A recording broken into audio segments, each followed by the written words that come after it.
Hello, everyone, and welcome back to yet another episode of BTRD Behind the Red Door. I am the voice behind. Voice. That sounded weird. I'm the voice behind the podcast, Smoothie Ndlovu, also known as Uncle Smoothie, across all social media platforms. And the question today is, what is a safe space? Before I even touch basis on this, I need to say, coming to this topic was quite an educative at best experience, because I realized a safe space is so simple. Safe space is basically what a home should be. But we've gone on to want to build it outside of our own homes because there is a necessity for such spaces to exist.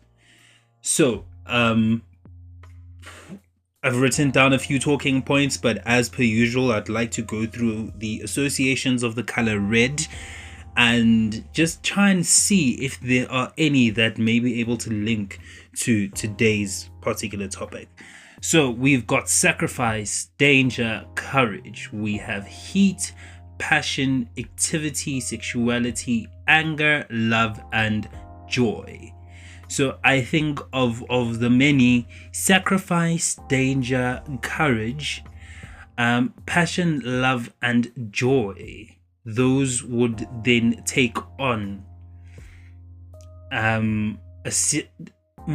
those would then take on complementary qualities of what I believe a safe space should be, and also some of the reasons why people would need safe spaces, or even why people would provide safe spaces. So I hope I'm gonna be able to piece this together with you as we go on.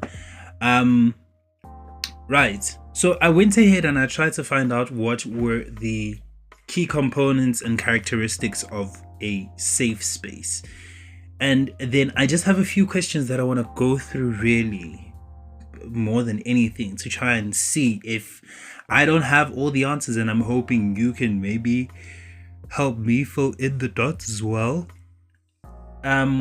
So the qualities and characteristics of a safe space are that needs to be a space that provides support, emotional and physical safety, comfort, non-judgment, no criticism or harm, and you should be free to express yourself.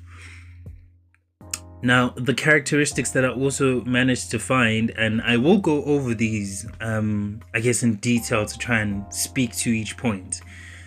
Confidentiality. For me, that makes sense. If you are in a safe space, the management of the know-how of your presence there should not be all willy-nilly, so as to, I guess, compromise your safety. Let me not say I guess, to not compromise your safety. Active listening. That's quite an important characteristic rather, of a safe space. I feel as though active listening allows you to really hear why this person is in need of a safe space and why it's relevant or necessary for them to seek asylum in such spaces. That's yet another word, asylum. But I will deal with that at a later point. Respect and boundaries. For me, I feel as though that is a two-way, it's a double-edged sword. Respect can be practiced in terms of humility from all and every party that is occupying the safe space.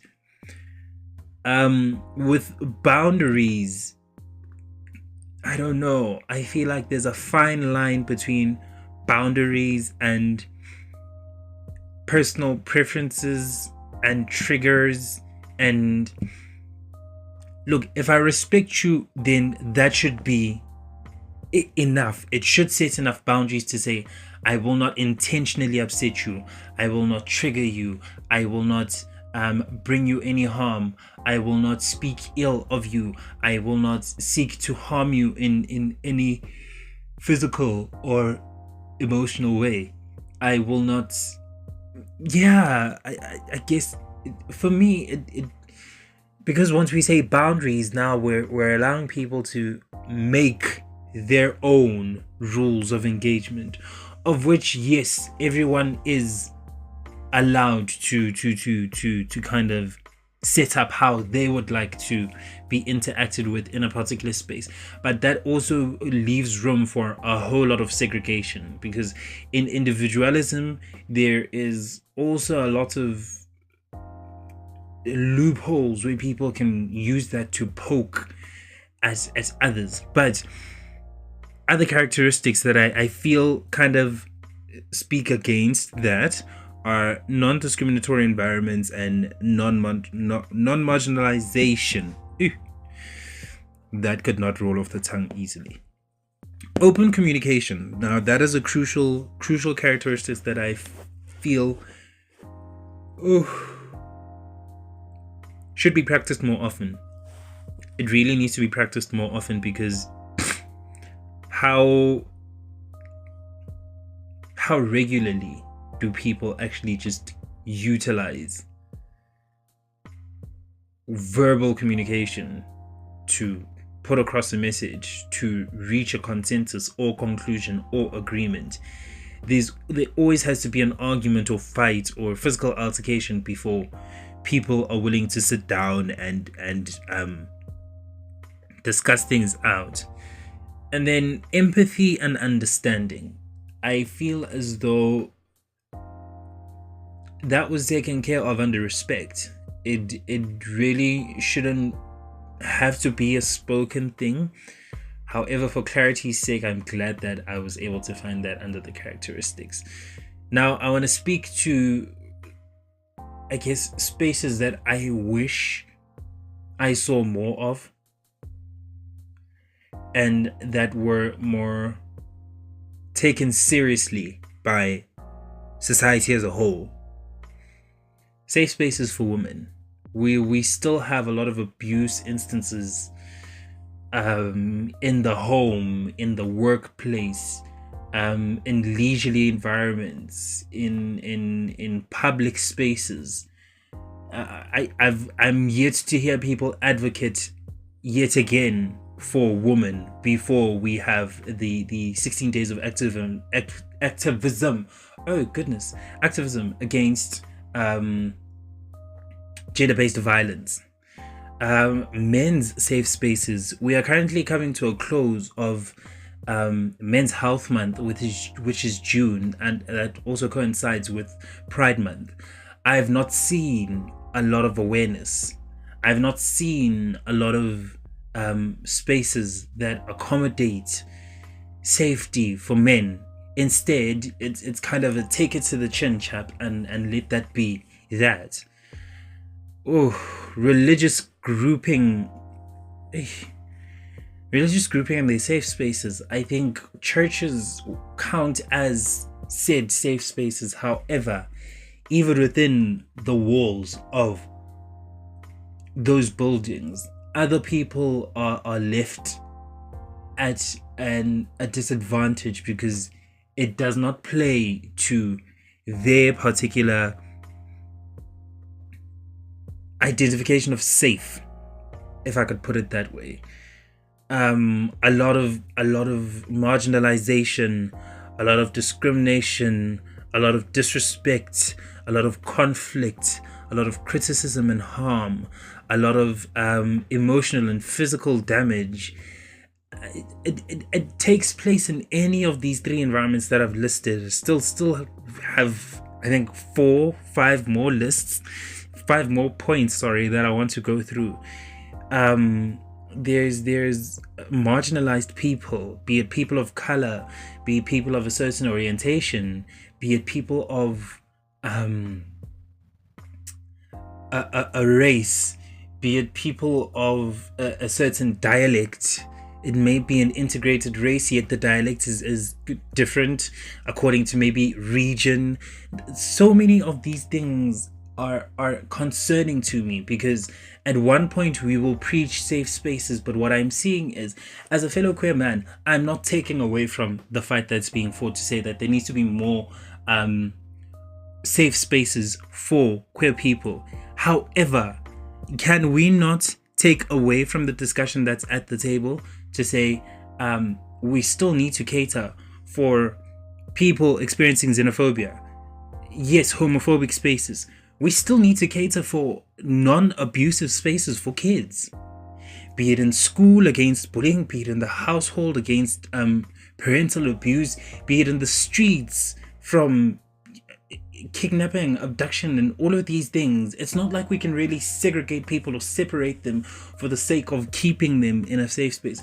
But can we bring this conversation to the table to a point where everyone feels as though that they can pitch in and we can actually assimilate this back into society? We really need to have this conversation come back into society.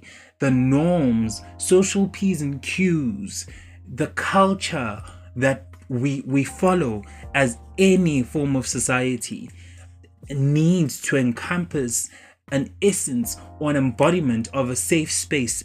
I'd much rather feel safe walking out of the house. I'm a person who I feel as though my home is the safest place to be, yet I am guaranteed to create my own safe space wherever I go, because I know what I'm trusting. I'm trusting my own guns. But that also, to an extent, is not a healthy mindset to keep, because now I always need to be on guard. Can there not be a discussion surrounding areas that will provide for non-harmful conversations? Then again, someone could bring to the table the fact that, yeah, but now if we're going to censor everything, then we're not going to have a functional society, because then we're stifling the freedom of expression. Respectfully, I agree, but also disagree. I've got about 2 minutes and a few seconds left, and I want to close this off as best as I can. Who creates these safe spaces? We still need to have that particular conversation, because one needs to sacrifice from their own comfort to be able to create that safe space. One needs to assure against danger. One needs to be courageous enough to actually protect against things that a safe space exists to counter. Are safe spaces all inclusive? That is a question I would really love for us to discuss. Are they truly safe as well? Because we've got many instances where, oh goodness, at one point schools were viewed as safe spaces, yet we had educators who would become pedophiles. Households were the same, but men and women alike then became abusive. We had community centers, and those were then turned into their own little arenas of internal conflict and battle. But I guess my last question before I actually close it off is, do all these safe spaces, whether we continue to create them or identify them validly or not, do they truly embody the characteristics of an actual safe space? Which brings me back to the initial question: what is a safe space? What makes a safe space? Yes, we may have qualities, idealistic qualities that describe what a safe space should be, but truly, are we sticking to that margin? Is there love, compassion, and joy in that space? Is there a passion for keeping the message of safety and hope and trust and togetherness there? I think I'll close it off at that. Thank you very much for tuning in to another episode of BTRD, Behind the Red Door. I am still Uncle Smoozy, your host. Please feel free to rate the show. Please listen and share. And I hope to hear from you guys on social media. Once the pages are up, I'll definitely put that out there so you guys can definitely go on and share your messages, your experiences. You can also just leave answers in the questionnaire. Goodbye.